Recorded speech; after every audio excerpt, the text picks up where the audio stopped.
Hi everybody. We are going to talk a little bit about our first draft. How awesome is it that we are already writing our first draft? This is the sort of first culmination of all of the work that we have been doing throughout the entire term. It's incredibly exciting, but it is also an incredibly important assignment. After we submit this, our next step is we're going to start the revision process, and then we're going to have our final paper, and it's an amazing place to be in the term. Because it's such an important assignment, I'm going to break down some of the questions and requirements. We're going to go over the critical elements as well to make sure that we are all on the same page and doing the level of work that we want to reach the level of success that we want to reach. All right, assignment 2, milestone 1, draft. Oh, that's so exciting. All right.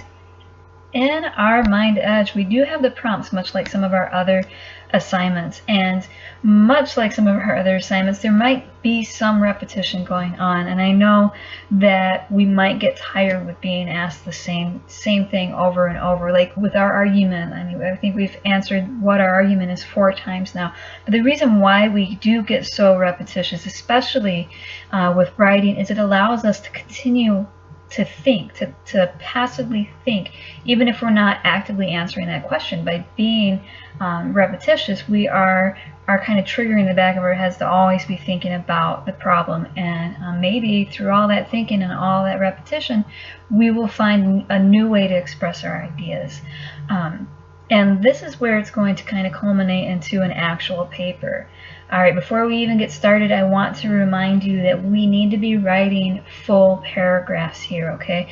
We need to have 5 sentences minimum to 8 sentences, and 8, there's a little bit of leeway there, but the 5 is the hard limit. And the reason why we do that is you should have a topic sentence for your paragraph, and then a couple paragraphs or a couple sentences explaining it, and then a nice concluding or transition sentence too. And remember that we do the PIE method. You don't have to, but it's a good guideline to help structure those supporting paragraphs for that draft that we are working on. And we'll go over the rubric in just a couple minutes. The first part of our paper is actually something that I encourage you guys to sit back and think about a little bit. Maybe answer all the other prompts in this activity and then come back before you hit that final submit and then work on your introduction, because it's really kind of hard to introduce something that you haven't even written yet.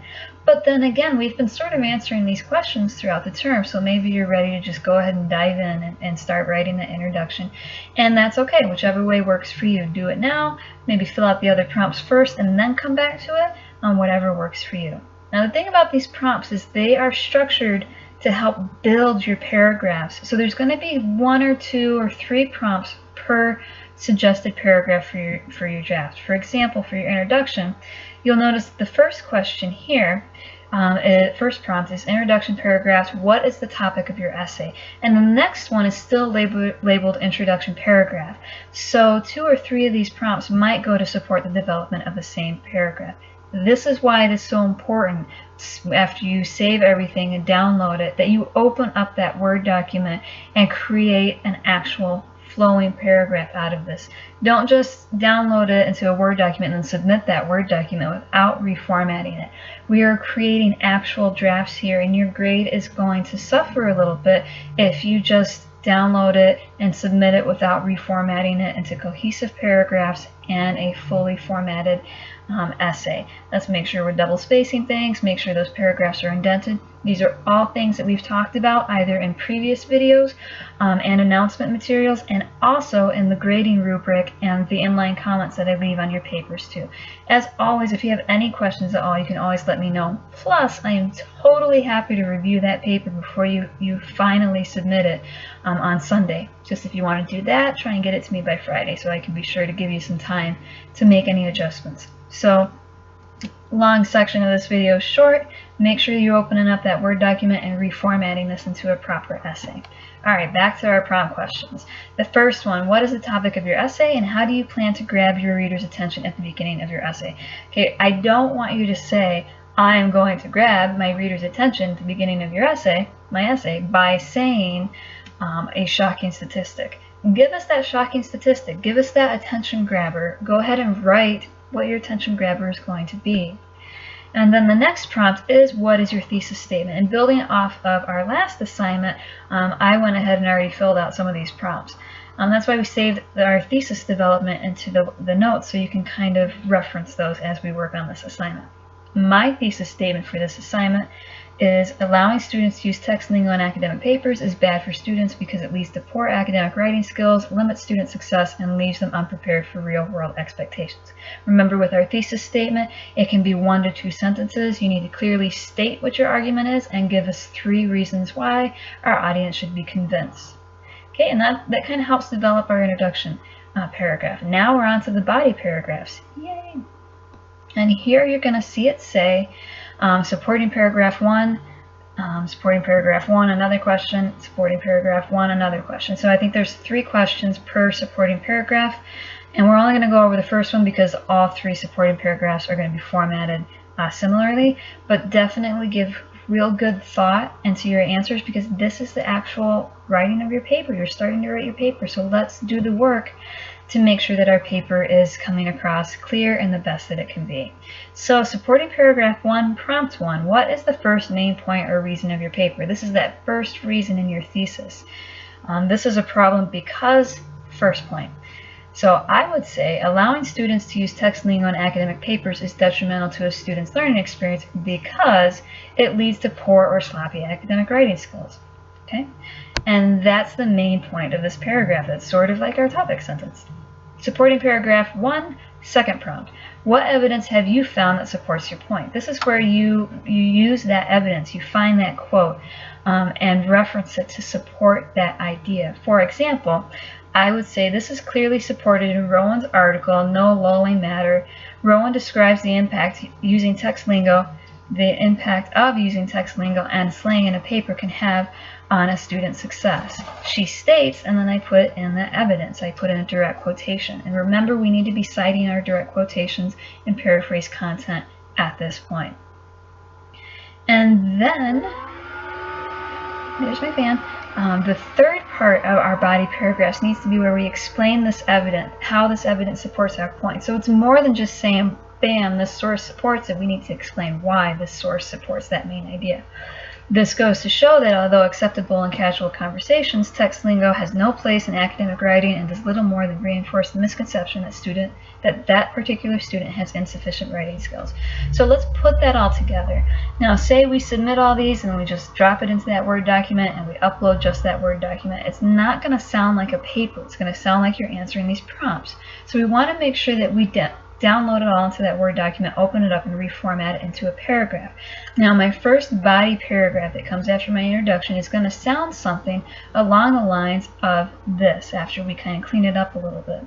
Allowing students to use text lingo in academic papers is detrimental to a student's learning experience because it leads to poor or sloppy academic writing skills. This is clearly supported in Rowan's article, No Lulling Matter. Rowan describes the impact of using text lingo and slang in a paper can have on a student's success. She states, provide that very specific quotation that supports it, including the citation. And then we move on to explain. This goes to show that although acceptable in casual conversations, text lingo has no place in academic writing and does little more than reinforce the misconception that the student has insufficient writing skills. So we use these prompts to help support writing paragraphs. And I know for some of us this might seem a little tedious, but it's really going to help structure that paper into a really stellar, persuasive essay. So make sure that you are answering these prompts and that you turn these prompts into full-fledged paragraphs. Let them work together to support your success. Okay, and then we move on to supporting paragraph 2. And we answer all 3 prompts, and then we do the same thing for supporting paragraph 3. Now remember when we were doing all this brainstorming and writing, planning, and notes and all that, we kept talking about our counter arguments. We got to have a counter argument, right? Because doing so allows us to strengthen our own arguments. And this is what comes into play in our 4th paragraph. Okay, it's actually our 5th paragraph because we have the introduction, we have body paragraph 1, body paragraph 2, body paragraph 3, and then bam, we have our supporting paragraph 4 in which we talk about our counter argument. So we want to say, what is that first counter argument that we're going to respond to? And for me, in my paper, I would say something along the lines of, although using text lingo in academic papers is clearly detrimental, because that's what we all just talked about, there are those who believe it has some benefits. For instance, got a new source, Adams argues, or augurs, it's a work in progress, right? We all make little mistakes. For instance, Adams argues Rowan's points by saying text lingo allows for a blending of cultures and a deeper understanding of the human experience in a digital age. She states, and they put in that evidence. Okay, so you're going to use the counter argument to further acknowledge the other side of this persuasive argument, but also in a way that supports your own ideas. This comes into play with our second part of paragraph 4. How do we respond to or rebut the counter argument described above? This is where we're going to be like, yeah, you know what, that's a great point, but really you should be listening to me. For example, Adams has a point. The English language is always changing, and educators should include these changes in their classroom discussion. However, the damage to text lingo does on the student's learning experience is too significant to embrace the use of it in the actual writing of papers. Let's talk about it, but let's not use it. Okay? So my fifth paragraph, supporting paragraph 4, is going to be all about that counter argument. Okay, remember, you download it, you open it back up, and let's turn that into a really solid paragraph. And this is what it's going to sound like after we clean it up a little bit in my actual paper. Although using text lingo in academic papers is clearly detrimental, there are those who believe it has some benefits. We're acknowledging the other side. For instance, Adams argues Rowan's point by saying text lingo allows for a blending of cultures and deeper understanding of the human experience in the digital age. She states we use evidence from that source. Adams does have a point. The English language is always changing, and educators should include these changes in their classroom discussion. However, the damage text lingo does to a student's learning experience is way too significant to embrace the use of it in the actual writing of papers. Let's talk about it, let's not use it. So we spend the first 2/3 of our paper saying, this is why it's a problem, this is why you need to listen to me. And then we have another paragraph towards the end that says, hey, you know what, there is another side of this argument, and they have a valid point, here's what they say, but tie it back into your own argument. This is why you should listen to me. Okay, so it really turns out to be kind of quite a cool discussion as we get this paper actually composed. And then you have the option to include a second counter argument, but you don't have to. Okay, you can if you want, if you think that your paper is going to be strengthened if you acknowledge 2 counter arguments, but you're only required to have 1. If you want to have a second counter argument, you just go through that same process again.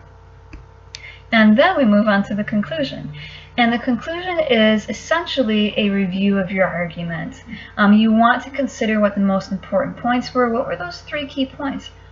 And you want to kind of reiterate your thesis statement, but you do not want to do these things verbatim. Do not just copy and paste them, okay? You guys are writers. You might be new. It might not be your favorite thing. You might not like it at all, but you guys are learning a new skill. Let's use it.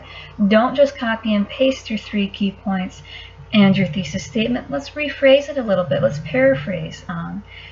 Act like you're telling somebody a review of a movie. You would not use it verbatim, right? You wouldn't say it word for word. So just kind of rephrase it a little bit. And again, if you have questions on how to do this, I would be happy to kind of just, brainstorm and talk it with you.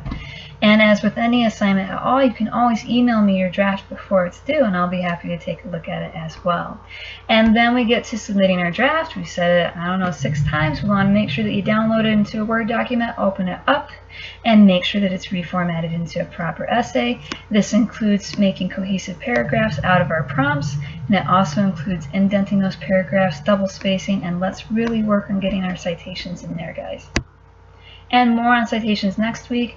You don't have to have them perfect yet, but let's really start trying to make sure that we're at least putting citation ideas in there. And now real quickly, let's take a look at our rubric. I'm not going to read through all this because we just essentially did. We do have our 3 main points, 3 main parts, of this assignment: the introduction, the body paragraphs, and the conclusion. And here is our rubric to make sure that we are hitting all of those critical elements, make sure that we're all on the same page. You're going to be graded on your introduction overview. Do you offer an overview of the issue being analyzed and briefly describe the main points of that argument? That's the first prompt question, so you totally are going to have this. Introduction, do you include your thesis, and does your thesis support your argument? Does your thesis state the argument that will be supported and proven throughout the essay? Alright, and then we take a look at our body paragraphs. Do you write multiple paragraphs? And remember, the length of paragraphs has to be 5 sentences. So is there more than one paragraph?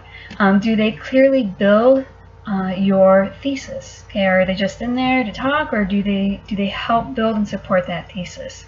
The actual body paragraphs themselves, do they communicate your argument by combining your thoughts and ideas with the evidence that you're using? Do you address and refute the opposing viewpoint, that counter-argument? And then we also want to take a look at our conclusion. Do you review the claim and summarize key points, key supporting points of your essay?